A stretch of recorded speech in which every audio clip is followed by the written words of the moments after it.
Guys, magluluto tayo ng Peles Instant Pancit Canton ng flavor ay kalamansi. Yan, pakulo muna tayo ng ating tubig. Then ilagay na natin yung ating Peles Instant Pancit Canton.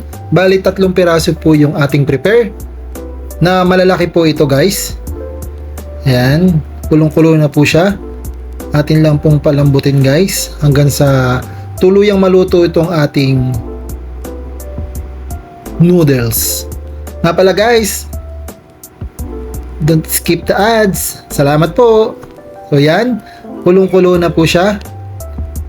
Haluin lang po natin para hindi po tuluyang malubsak yung ating noodles.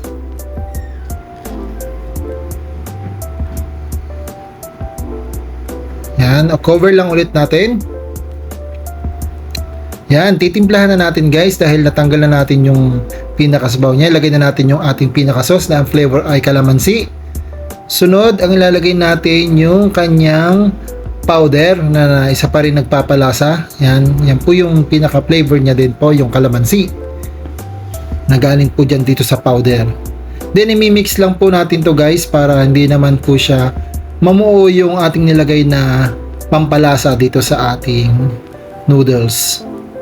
Yan, at after nyan, i-set aside lang natin yan and then papartneran po natin to ng itlog. Yan, magpa-fried po tayo ng itlog. Siyempre dahil 4 po kami, pa-fried ko po ng 4. So, unahin muna natin yan. Hindi po natin kayang i-perfect yung bilog kaya medyo ididikit-dikit na lang natin yan ng ganyan. Gusto ko yung medyo toasted po ng kaunti. Yan. Gilid lang po natin yan kasi magpipisa pa tayo dito ng isa. And guys, salamat po sa inyong support. Kung nagugustuhan nyo po yung aking video, salamat po sa inyong panonood. Sana po guys, wag po kayong mag-skip ng ads. Salamat po. Yan. Yan po yung ating fried egg.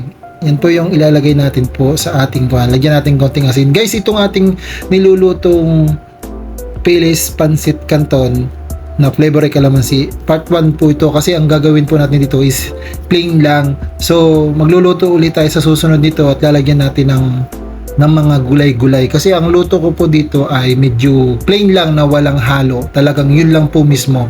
So ang pinartner ko lang dito yung itlog. Yan, tsaka bumili rin po ako ng pandesal, so mamaya po yan ating ipiprepare. Yan, hintayin lang natin maluto itong itlog, then set aside natin ito maya ng konti. Yan, medyo toasted na po. So ayan na guys, yung ating nagawang pancit canton. Yan yung pong Peles Instant Pancit Canton na flavor ay kalamansi. Super plain lang po niya guys dahil nagmamadali na po, gutom na po yung aking mga kasama. Tapos pinatungan ko lang po ng fried egg sa ibabaw. Yan po.